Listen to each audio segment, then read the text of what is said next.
Hello everyone, it's D here. Hope you guys doing great. Hope you are doing amazing.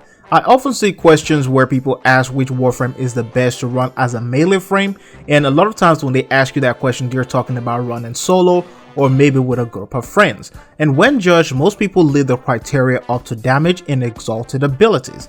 This is where Excalibur or Valkyrie might end up being the choice for most players.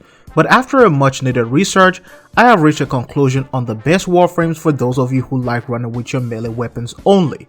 When picking a melee Warframe, there are several criteria that your Warframe needs to meet. The first one is that can this Warframe take a beating, which means can your Warframe survive an up-close attack from an enemy, scaling from level 45 and above. And you have to do this by looking at the health, the shields, and the armor rating. The second thing is answering the question of what you will be relying on. Will your Warframe be the determinant or your melee weapon? Just because a weapon can deal a lot of damage doesn't mean every Warframe can live up to that mantle. And the third thing is Warframe abilities and how it helps you in the long run.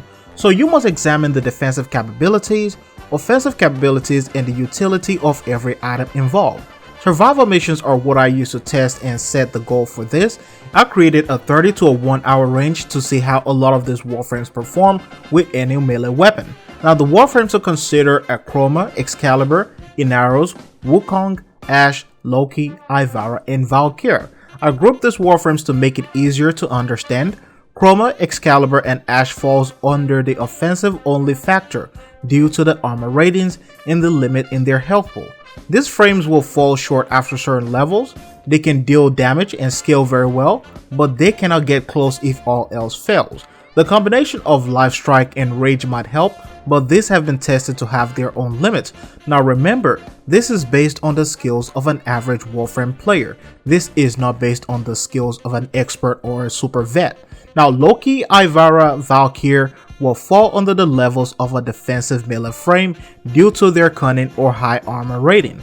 The addition of their crowd control abilities is also what makes them ideal for anyone who wants to play a melee defensive style. Valkyrie's melee potential has limits, and the damage will stop being a factor as time goes on. Loki and Ivara can rely heavily on the invisibility and the disarm from Loki, but since Loki no longer has that stealth multiplier, his damage is limited. Ivara is a strong contender, but her speed was sacrificed for invisibility, and that is one of the things you will have to consider. As the game progresses, her cunning may become hard to execute for a lot of people. Now this is also judging by the skills of an average Warframe player. The third category consists of Wukong and Inaros. These Warframes are a complete pair for late game melee combat. The high health and armor from Inaros makes him a great candidate for a rocket barrage. His covert lethality build brings him into the arena of the one-trick pony, and that has been tested to become useful as enemies get stronger. It will take them down regardless of the levels. Wukong is on the other side of this puzzle. His defiability makes him another great contender against a rocket barrage. Being able to build him for a rage and life strike combo is also incredible. You can replenish your health while you fight, and you can avoid the sudden death most Warframes may face.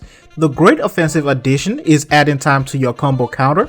Most people know that a melee multiplier is essential for a long melee game, and losing them could be frustrating for a lot of people, and the duration added is not a lot but makes a huge difference in the long run.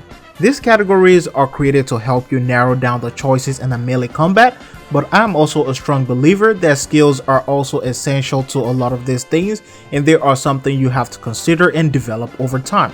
But for an average player looking for something basic, I hope this video helped you, and if it did, feel free to leave a thumbs up and also subscribe to the channel for more Warframe if you haven't done so already. Thank you very much once again for watching. Hope you liked this video, and I'll see you in the next one.